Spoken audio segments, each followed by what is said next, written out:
Every day, something dramatic happens in the Caribbean that affects our lives. We'll give you the details. We'll give you the facts on Caribbean Perspective with Eddie Frederick. Here's Eddie Frederick. So glad you can join us. Guns are weapons of choice in 88% of homicides in Trinidad and Tobago. This story takes the lead in today's edition of Caribbean Perspective for Wednesday, 8th November 2023. Brought to you in association with our friends at Antillian Group. Details when we return. Believe in our strength, we'll stand by you. Protection from all, perils big and small. Reassurance we give, it's so glad to see. Peace of mind, that's our service guarantee. We look after all our family. Yes, we do at every opportunity. Antillian Group, underwriters of all classes of insurance solutions for your protection and investment. Live well financially.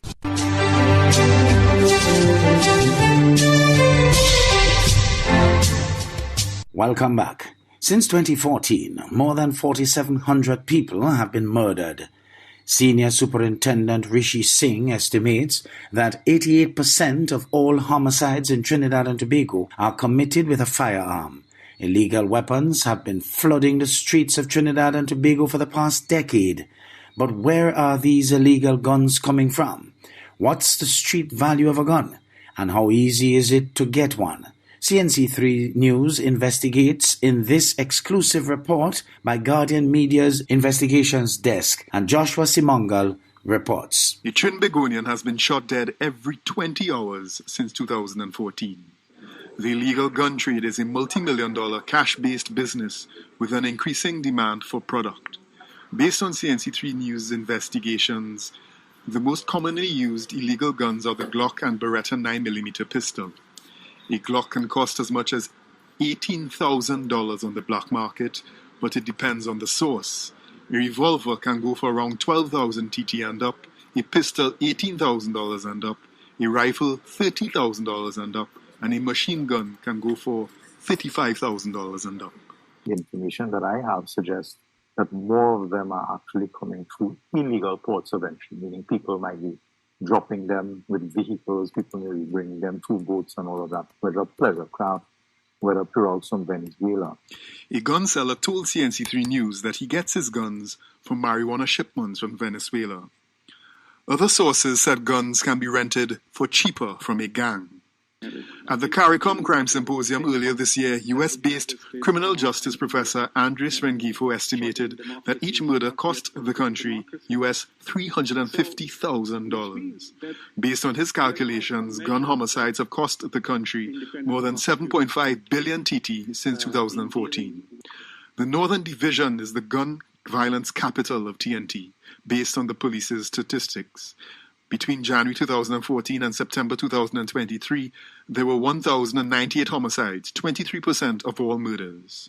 The division is also the geographical area where police recovered the most illegal firearms between January 2014 and October 19, 2023. According to TTPS data from 2014 to last month, 7,363 firearms were recovered by the TTPS, a street value of more than 100 million. During that time, more than 148,000 bullets were also recovered. The 9mm was the most recovered type of ammunition.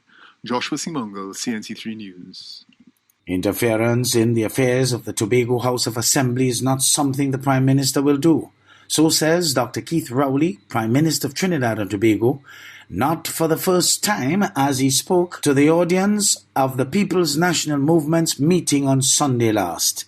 TTT's Terrian Brown Campbell has that story. Addressing PNM supporters in Tobago, Prime Minister Dr. Keith Rowley said he is Prime Minister of Trinidad and Tobago. But this matter of what you do with the autonomy you have now is very important to you, the people of Tobago. I tell you one thing, as Prime Minister, I am not going to interfere with how the THA spends the money that the Parliament gives them, where they have the authority to prioritize. They have the authority to do that. Quoting from a letter received after the debate on the Tobago autonomy bills, Dr. Rowley said requests were made to give the Assembly different levels of power They want the ability to impose taxes. That is the letter. That was not ventilated in that way in the consultation, and therefore did not find agreement and did not find itself in the bills. The Prime Minister questioned how the Assembly would use the additional taxes. If they use that authority to take their development program, to bring contractors in from Trinidad and give them opportunity while they bankrupt Tobago contractors, that is for you, the people of Tobago, to deal with. The PNM public meeting was held in Mason Hall in Tobago. Terry Ann Brown Campbell, TTT News. The United National Congress, meantime, wants the government of Trinidad and Tobago to tell the country how the suspension of the TT dollar by the Bank of Jamaica is going to affect trade and local businesses overall. Geisha Kaulasar-Alonso of CNC3 News has more. The government owes the business community, and by extension the public, an explanation regarding the repercussions of the suspension of the TT dollar by the Bank of Jamaica. This from Couva South MP Rudy Indar Singh, who spoke at a press conference earlier today. Businesses in Jamaica planning to reduce or have already reduced their volume of trade with Trinidad and Tobago. What does this mean for local manufacturers who ship to Jamaica? Guardian Media also reached out to Trade Minister Paula Gopi-Schoon for a comment. However, the minister indicated that she was currently in China. Meanwhile, the Confederation of Regional Business Chambers is expressing concern about the move from the Bank of Jamaica. It also agreed that there should be intervention from the TT government. The Confederation of Regional Business Chambers is also making a call for the governments of Trinidad and Tobago to hold a bilateral meeting as urgent as possible with the government of Jamaica with the aim of finding a methodology and a pathway to resolve this problem. Guardian Media also reached out to Kiran Maharaj, president of the TNT Chamber of Industry and Commerce. She says the chamber does not have sufficient information to say whether this suspension can have negative implications. We have to respect the decision of the BOJ as the banker and financial agent of the government of Jamaica. We are certain, however, that our government will reach out to their counterparts in Jamaica for clarification, and we await feedback and further information from both the BOJ and our own government. Last Friday, the Bank of Jamaica issued a notice announcing the temporary suspension in the exchange of the TT dollar at its banking counter. Geisha Kaulasar-Alonso, CNC3 News.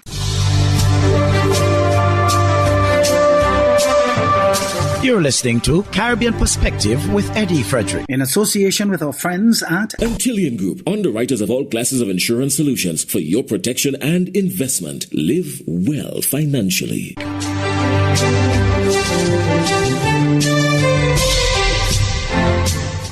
For the first time, air carrier JetBlue will commence scheduled flights into St. Kitts and Nevis with a non-stop flight from JFK Airport in New York into the Robert L. Bradshaw International Airport.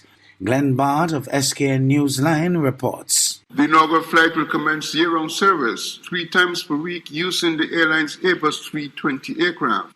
Officials from the Ministry of Tourism and the Tourism Authority, along with SCASPA representatives, will welcome the start of the service with a brief ceremony at the airport. Recently, Minister of Tourism Marsha Henderson provided an update on services coming out of the New York and Toronto, Canada areas as she reported on overseas promotional engagements. These activities are critical to the support of our increased airlift. As the Minister of Tourism, I am immensely proud to see the fruits of such marketing initiatives, particularly through the increased potential in airlift that we are currently experiencing. 1. I'm excited that the week ahead, with the commencement of JetBlue service and the return of our seasonal service from other legacy carriers. On Thursday, November 2nd, we will welcome the inaugural JetBlue flight from JFK, New York. This momentous occasion will be further bolstered by JetBlue's commitment to offering non-stop flights on Sundays, on Tuesdays, and Thursdays, year-round. The destination now has year-round service from the Northeast, that's in the U.S., and in addition, are round-trip flights from Miami. Additionally, we are immensely proud to report that Air Canada has increased capacity to the destination by 66%. The minister also indicated that the airlift out of Toronto will involve the airline's use of a larger aircraft. Glenn Bart reporting for SK Newsline. And now for an update of the upcoming internal elections of the ruling party in the Bahamas from this ZNS News item. The chairmanship race of the Progressive Liberal Party continues to be in the spotlight after former PLP MP Shane Gibson pulled out of the race. Former cabinet minister and stalwart councillor Neville Wisdom weighing in on the matter while boasting about the excellent candidates offering themselves for the top post in the party. He spoke candidly about the performance of the current PLP chairman, the Honourable Frederick Mitchell, and what he feels needs to be considered leading up to Election Day. I believe that there are some good things that are being done and have been done by Fred Mitchell as chairman of the PLP. I think that there are some people who are of the opinion that maybe chairman of the PLP, minister of cabinet minister, a member of parliament for Fox Hill might be a bit much, and maybe the chairman should be someone whose responsibilities is wholly and solely chairing the affairs of the PLP. That's a big job. And so I think that there is some room for consideration of that. One of Jamaica's Assistant Commissioners of Police, Chambers, says over 80 people arrested for lottery scamming since 2023. Andrea Chisholm of TVJ News filed this report. Say the parishes of St. James, Westmoreland and Hanover, and some persons will automatically think of lottery scamming activities. Scammers from Jamaica have fleeced over $300 million a year from victims. The Lottery Scamming Task Force, along with partners, including the Major Organized Crime and Anti-Corruption Agency, have been hot on their heels in the Area 1 Police Division. When I look at 2022, we have seen the manifestation of those operations resulting in over 68 persons being arrested just last year. And these targeted operation on lottery scamming focus continue in 2023, where to date we have recorded in excess of 80 persons who have been arrested and charged for lottery scamming, and there have been large percentage of items which have been recovered, computer, phone, and other lottery scamming paraphernalia. The ripple effects are far-reaching. ACP Clifford Chambers says major crimes such as murders and shootings have collectively decreased in Area 1. Overall, in Area 1, based on the targeted approach of scammers and their associates, we're seeing an 11% reduction in major crimes. This is over 107 less major crimes compared to the previous year. Now, as the Christmas season approaches, the police are working to maintain law and order in the Montego Bay Commercial District. Police data show that from January 1 to October 28, there were 13 reported robberies, 22 fewer than the same period in 2022. We will be ensuring that we keep a close tab on the business community. We will have a robust patrol in the Montego Bay community. We'll have the elite quick response team that provides that agility in and around the capital. We will be installing registered in some of these business establishments for which officers will have to go there mandatory, show their presence, and ensure that their presence is properly recorded. We will be augmenting our CCTV in and around the space, which are now part of the Jamaica Eye Project. Andrea Chisholm, TVJ News.